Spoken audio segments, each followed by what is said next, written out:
Hi అండి, అందరికీ నమస్కారం. రమేష్ జ్యోతి కథల ప్రపంచానికి స్వాగతం. చెలికాడ నీ చూపుకై 54వ భాగంలోకి వెళ్దామా? ఇది చూసే ముందు 53 భాగాలను చూడడం మర్చిపోవద్దు. ఇది కథలోకి వెళ్దాం.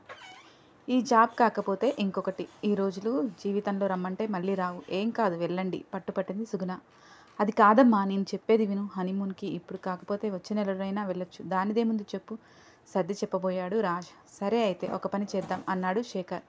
ఏంటన్నట్టుగా చూశారు అందరూ. నేను మీ అమ్మ వెళ్తాంరా, మీరు నెక్స్ట్ మంత్ వెళ్ళండి అన్నాడు శేఖర్.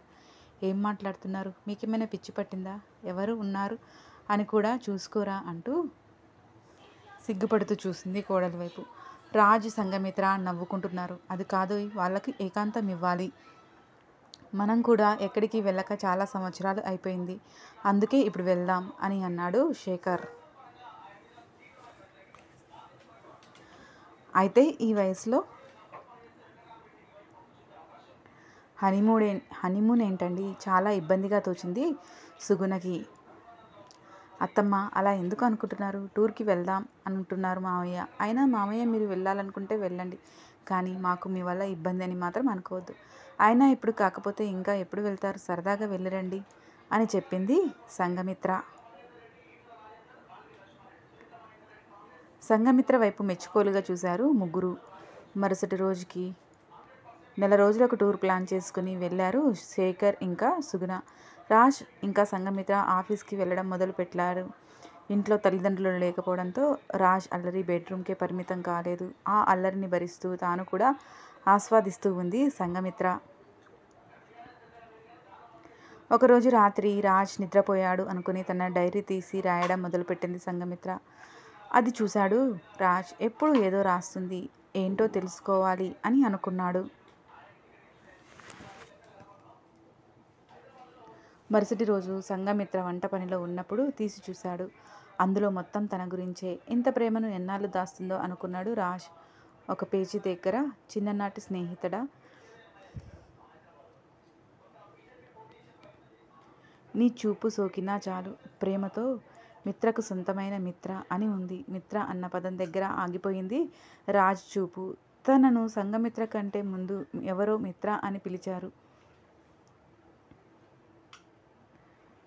ఎవరు ఎవరు అనుకొని తలపై చేతులు రుద్దుకుంటూ ఆలోచిస్తూ ఉన్నాడు.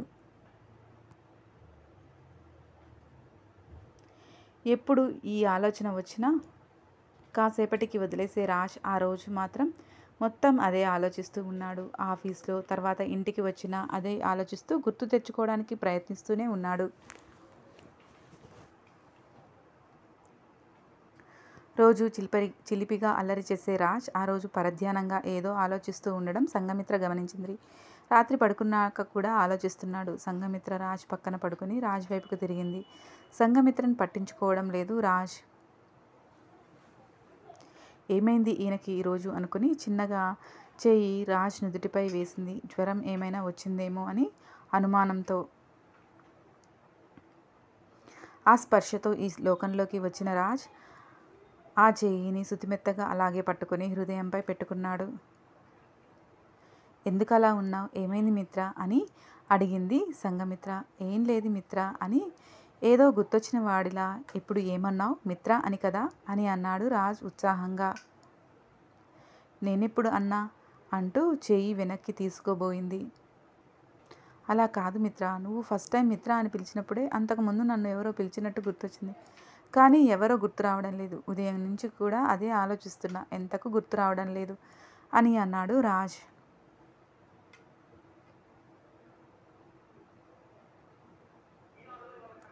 ఓ అలాగా, అయినా ఉదయం నుండి గుర్తుకు రానిది ఇప్పుడు గుర్తొస్తుందా? ఆలోచన మాని పడుకో అని చేయి లాక్కొని అటువైపుకు తిరిగి పడుకుంది. నవ్వుకున్నాడు రాజ్. ఎన్ని రోజులు యాక్ట్ చేస్తావే రాక్షసి అని అనుకున్నాడు. అయినా ఎందుకో రాజ్కి ఆలోచన వీడట్లేదు. ఆ రోజు అలా ఆలోచిస్తూ ఎప్పటికో మధ్యరాత్రి అవుతుండగా గుర్తొచ్చింది ఎవరు తనని అలా పిలిచారో అని. మిత్ర, తన పేరు కూడా మిత్రానే. నన్ను మిత్ర అని పిలిచిన అమ్మాయి పేరు కూడా మిత్రానే. అంటే అది నా సంఘమిత్రానే. అంటే ఆ రోజు నాతో ఉన్నది సంఘమిత్రానే. అంత చిన్న వయసు నుండి నన్ను మనసులో ఉంచుకొని నన్నే ప్రేమించిందా? అసలు ఇలాంటి అమ్మాయిలు ఉంటారా? నేను ఎంత అదృష్టవంతుడిని అని అనుకున్నాడు రాజ్. వెంటనే ఆ విషయం సంఘమిత్రకి చెప్పాలనిపించింది రాజ్కి. మిత్ర అంటూ పిలిచాడు. చలనం లేదు సంఘమిత్రలో. సంఘమిత్రపై చేయి వేసి తన వైపుకు తిప్పుకున్నాడు రాజ్. వెంటనే ఇటువైపుకు తిరిగి రాజ్కి దగ్గరగా జరిగింది. రాజ్ హృదయంపై తల ఉంచుకుని నడుము చుట్టూ చేయి వేసింది.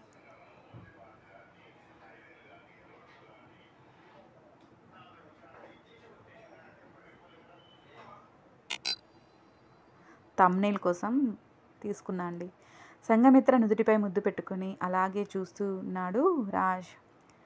కొనసాగుతోంది. మీకు నా కథ నచ్చినట్లయితే లైక్ చేయండి, షేర్ చేయండి. నా మరిన్ని కథలను మిస్ కాకుండా ఉండడం కోసం వెంటనే నా ఛానల్ని ఇప్పుడే సబ్స్క్రైబ్ చేసుకోండి. ఈ కథపై మీ అభిప్రాయాలను తెలియజేయడం మాత్రం మర్చిపోవద్దు. మరో భాగంతో మీ ముందుంటాను. మీ రమేష్ జ్యోతి.